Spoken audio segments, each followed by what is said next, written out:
आज की खबर से खबरदार। बीजेपी के पास आज का मुद्दा अपने सपनों से सजाने की शुरुआत की थी और जिस प्यार की बदौलत रायबरेली ने गांधी परिवार को विजय तिलक लगाया, वो जमीन दादा ने ही तैयार की थी। बर्नी फॉक ने अपनी किताब फिरोज द फॉरगेटन गांधी में बताया है कि रायबरेली की कैसे फिरोज गांधी के लिए दीवानगी थी।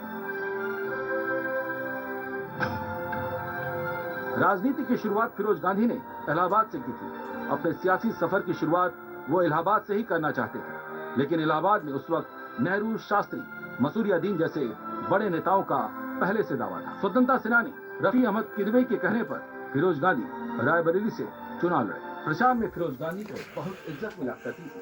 रायबरेली के लोग जी जान कर स्वागत करते थे और उनका पैर धुला करते थे। पहले यहाँ फूलपुर में नेहरू जी लड़ते थे। बीजेपी के मुद्दे में इतिहास का बदलना, नाम बदलना, काम बदलना वहाँ से लड़ने के लिए वो किया और हमारे बगल से आओ तुम लड़ो तो हम भी दोनों संविधान बदलना। जैसे आज अमेठी और रायबरेली राहुल जी और सोनिया जी लड़ते थे तो एक दूसरे को साइमल्टेनियसली जो है एक दूसरे कंस्टिट्यूंसी को देख लिया करते थे। इसलिए वहाँ रायबरेली और रायबरेली को जंगल था, कुछ नहीं। अब संविधान बदलना सामने आया और मुद्दा बना फिरोज गांधी। देश को बचाने के लिए और जवाहरलाल नेहरू को प्रधानमंत्री बनाने के लिए उस साबरमती के संत ने जिसको अपना नाम दिया और भारतीय संस्कृति के मुताबिक सीटों के नंबर पर इनके कैंप में क्यों है कंफ्यूजन। दोपहर 1 बजे कहानी कुर्सी की में होगी। इंदिरा जी को का प्रेम विवाह उससे कराया गया और मंगलसूत्र पहनाया गया। 18 चुनाव 2024 के मुताबिक, मेरी खबर के से खबरदार के मुताबिक 18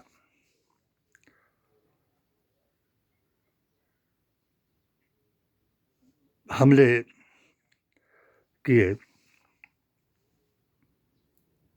पहले आरएसएस ने 1925 में, फिर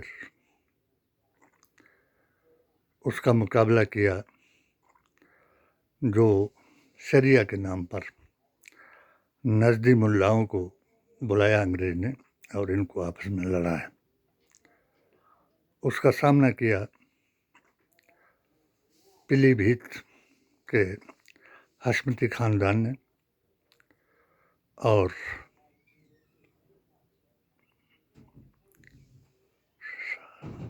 अफगानिस्तान के सरहदी गांधी ने।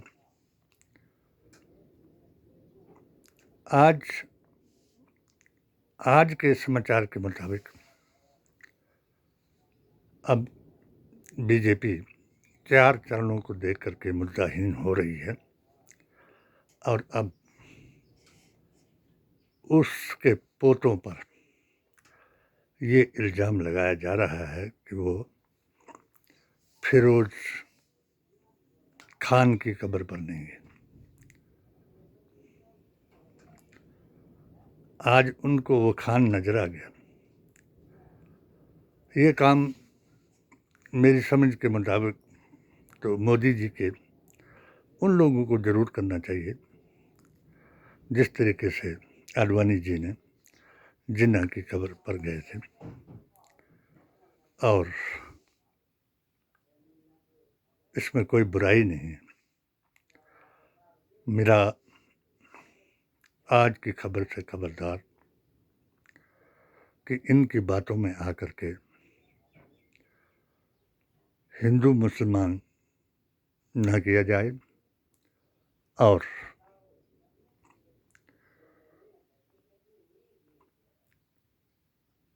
इंडिया जो विपक्ष का संगठन है वो इतना मजबूत हो चुका है कि वो इनकी बातों में ना आए। कौन किसका दादा है, ये खानदानी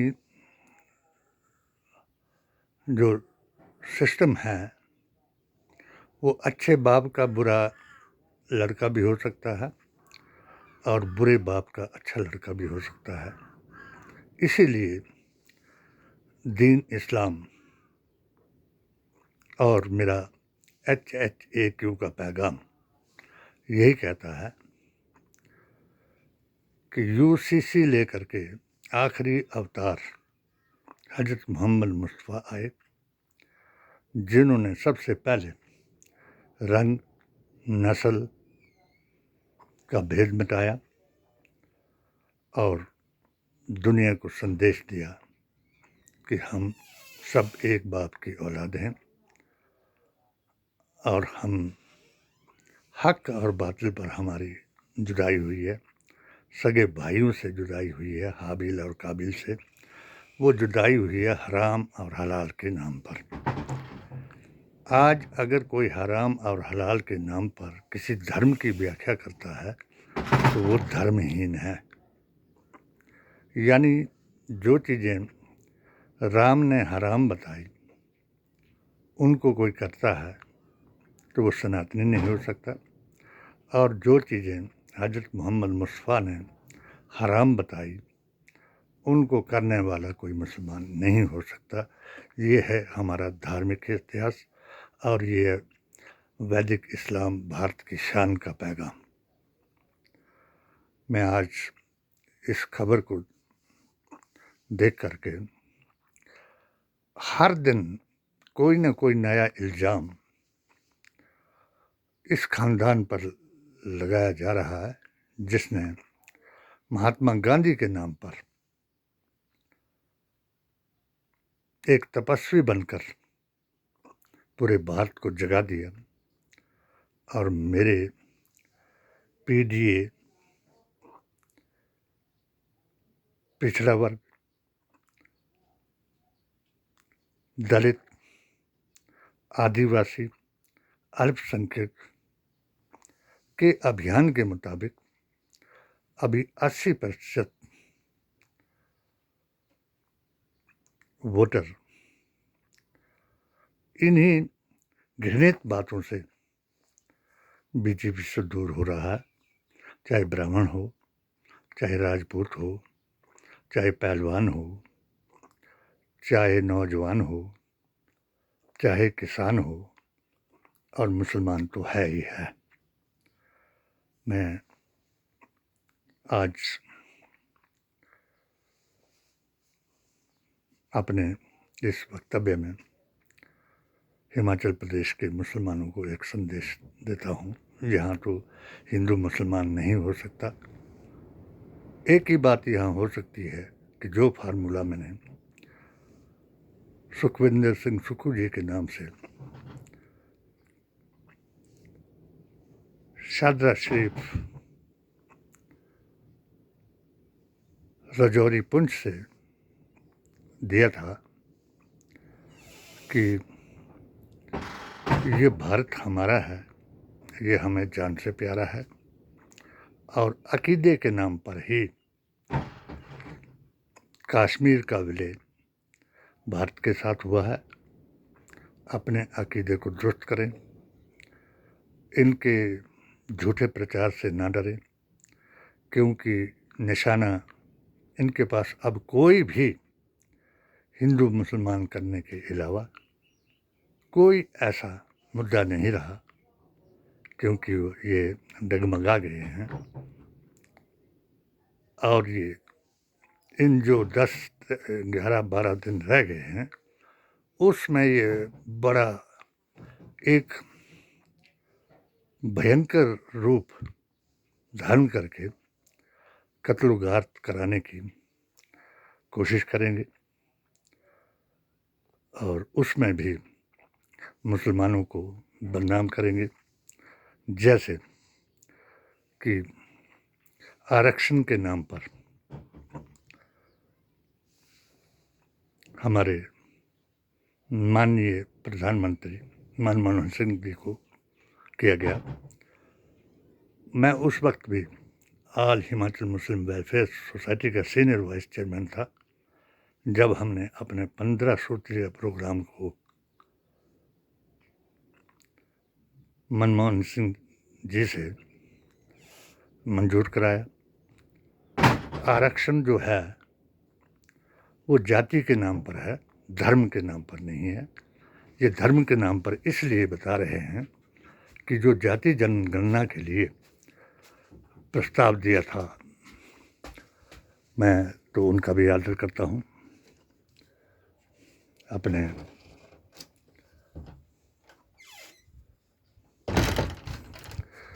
नीतीश जी का भी, जिन्होंने जाति जनगणना करने के लिए, अब धर्म का नाम इसलिए आ गया कि अगर जाति जनगणना की जाए तो 23 करोड़ मुसलमान हैं, वो भी हक रखता है संविधान में जाने का, विधानसभा में जाने का और नौकरी में आरक्षण का। ये एक प्रोपेगेंडा अब इन्होंने नया चलाया हुआ है कि हरिजनों का हक, अनुसूचित जातियों का हक, एसटी ओबीसी का हक छीन करके कांग्रेस जो है मुसलमानों को देगी। ना कांग्रेस ने किसी का हक छीना है, ना मुसलमानों ने किसी का मंगल सूत्र छीना है। मुसलमान मुसलमान है, मगर अगर वो अपना अकीदा दुरुस्त करे, अगर वो उसमें ईमान है और जिस हर बात का आपके ऊपर इल्ज़ाम लगाया, मुद्दा हलाला, 3 तलाक, राम मंदिर, बाबरी मस्जिद, धर्म परिवर्तन, लव जिहाद, तो मेरी विनती है कि अब एक दूसरे के साथ लड़ने से, पत्थर मारने से या इनकी बातों में उत्तेजित हो करके कोई बात कहने की बजाय अपने अकीदे को दुरुस्त करें और मेरी अपील के मुताबिक वोट जिहाद करें। वोट जिहाद एक ही है कि जब हम अपने आप को वीटो पावर बनाएं, जो मैंने हिमाचल सरकार से भी पीडीए के कोऑर्डिनेटर के रूप में जब मैं इनका बहुत आभारी हूँ, जो हमारी अनुसूचित जाति है, एसटी है, ओबीसी है, सब जातियों ने जब हमको संविधान बचाने के लिए अपने साथ मिलाया, मैं उसी स्टेज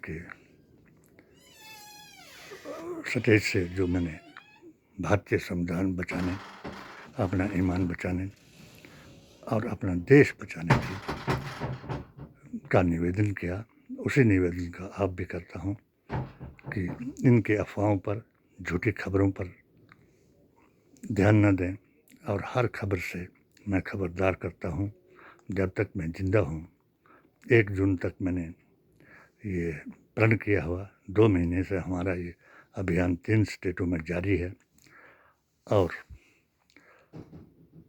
जो भी जैसे ये रोज़ आंकड़े दिखा रहे हैं, हिमाचल का आंकड़ा दिखाया इन्होंने कि भाई 4 सीटें जो हैं वो बीजेपी जीत रही है।